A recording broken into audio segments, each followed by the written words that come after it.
Hey everybody, I'm Chris and you're watching Ready to Die Fighting. Today I'm going to show you how I tie a improvised harness from a climbing sling.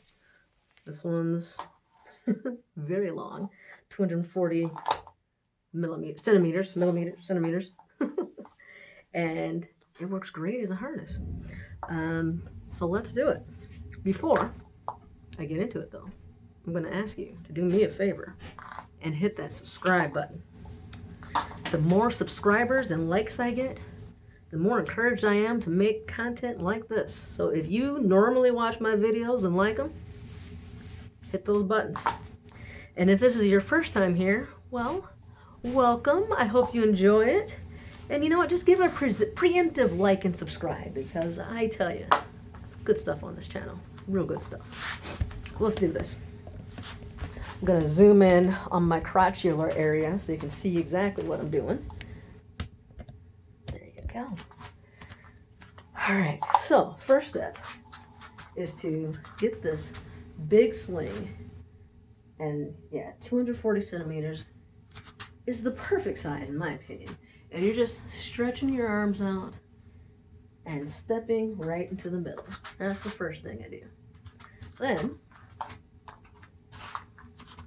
and it's more comfortable if you can keep everything nice and straight instead of like twisting around, but it's not a big deal. You want to wrap around your waist, and like I try to get around the pelvic bones, not around like my belly or anything, because that seems very uncomfortable. So I try to get around like you're wearing a harness. Wish I was skinnier so you could see this better, but it is what it is. And then you just kind of wrap behind you like so. Switch. You just make it a little X like that. And then you should have, I think of them as wings. Small angel wings. See my wings? And you also have a piece flapping down there. So I pull these two hands together, reach in between the legs, and pull that up. So now you should have three. That's the best way to see this. You should have three. So one coming from this side, one coming from this side, and one coming up the middle. My furnace just kicked on and making noise. I don't like that. I'm also realizing I'm wearing gray, the mat is gray, and the sling is gray. So I'm not sure how much this is popping, but there you go. That's how it's gonna look. Now at this point, you probably, like if you only have a short one, you could probably stop here and just clip in. But I like to be a little fancier than that. So I take one in one hand and two in the other hand. So one of the middle ones, there's only one middle one, and I go to the side here. And then I take this one and the opening between each one, put them together, and I pull this one through the opening. So we have something like that. And now you've just got one sticking off. And at this point, that's where I kind of adjust everything. Get everything, see how this one's falling down. Get everything nice and tight. Let the sling, it's very slick. It's very smooth. You got flat surfaces, so I try to straighten everything out, try to get everything nice and flat against my body just so it's a little bit more comfortable. Get everything evenly dispersed, and so you just kind of pull things around, get everything nice and snug. So if you have done it correctly, you should have one, or actually two, going around your waist. You should have some going through your legs, and it's kind of making basically a harness. However, if I let go of this, it'll get loose. So I don't like that so much. So now what I do, after I've got it nice and snug and comfy, and actually I want to tighten that up a little bit, so let's see if I can, yeah, there we go.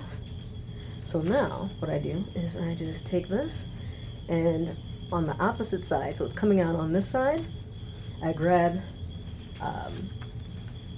basically all of this.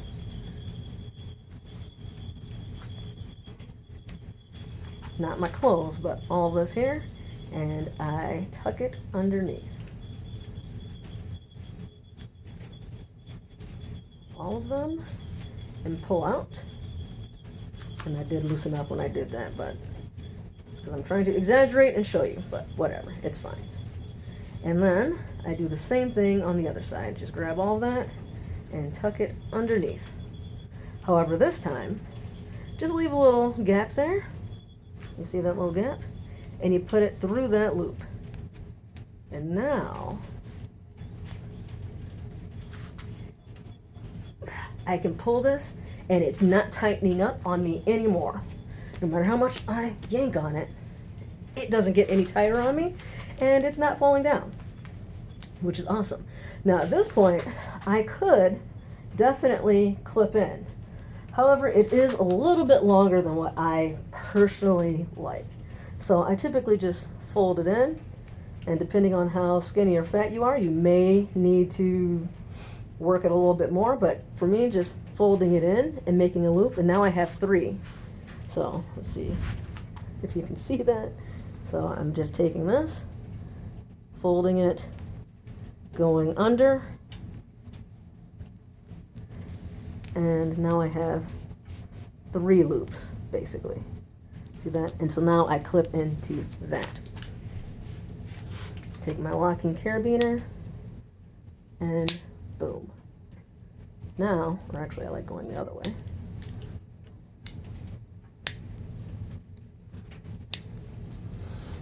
Now I can clip into my little guide rope here,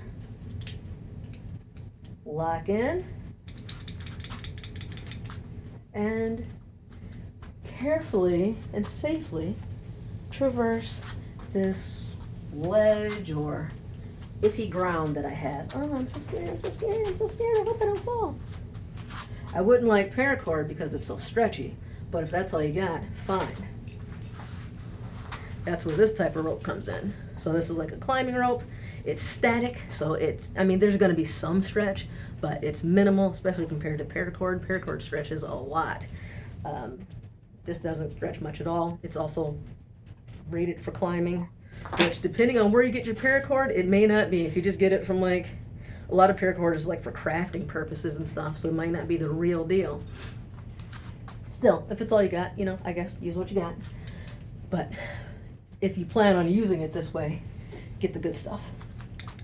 And then you're all set.